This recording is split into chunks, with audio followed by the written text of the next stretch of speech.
రాష్ట్రంలో ప్రభుత్వ ప్రైవేటు రెండు విధాలుగా విద్య ఉందన్నారు ఎమ్మెల్సీ జీవన్ రెడ్డి. విద్యా విధానంలో ఒక స్పష్టత లేదన్నారు. ప్రభుత్వ విద్యా విధానం బలోపేతం కావాలంటే ఇంగ్లీష్ మీడియం ప్రయారిటీని గుర్తించాలన్నారు. ఆశించిన మేరకు నాణ్యతా ప్రమాణాలను పెంపొందించుకోలేకపోతున్నందున ప్రైవేట్ కాలేజీలతో పోటీ పడలేకపోతున్నామన్నారు. ప్రభుత్వ పరంగా ఉన్న సదుపాయాలు ప్రైవేట్లో లేవన్నారు జీవన్ రెడ్డి. అంటే వాస్తవంగా ఇవాళ విద్య రెండు రకాలు ఉంది అధ్యక్ష.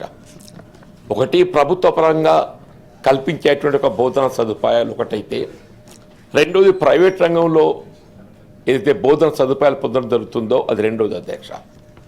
ఇలా ప్రభుత్వ పరంగా కల్పించేటువంటి ఒక బోధన సదుపాయాలలో ఒకవైపు ఏదైతుందో బోధన సదుపాయాలు కల్పించడంతో పాటుగా దానికి సంబంధించిన బోధకులకు ఉద్యోగ ఉపాధి అవకాశాల కల్పన కూడా దానికి జోడించబడినది.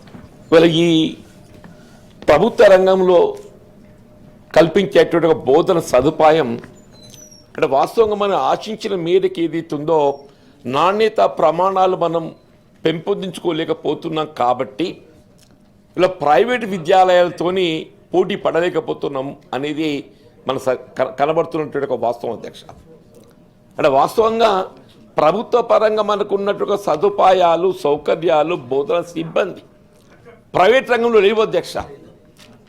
ఇలా ప్రభుత్వ రంగంలో ఏదైతుందో cream of the teaching staff all qualified teachers అందరు ఏదైతుందో మన దగ్గర ఉన్నారు.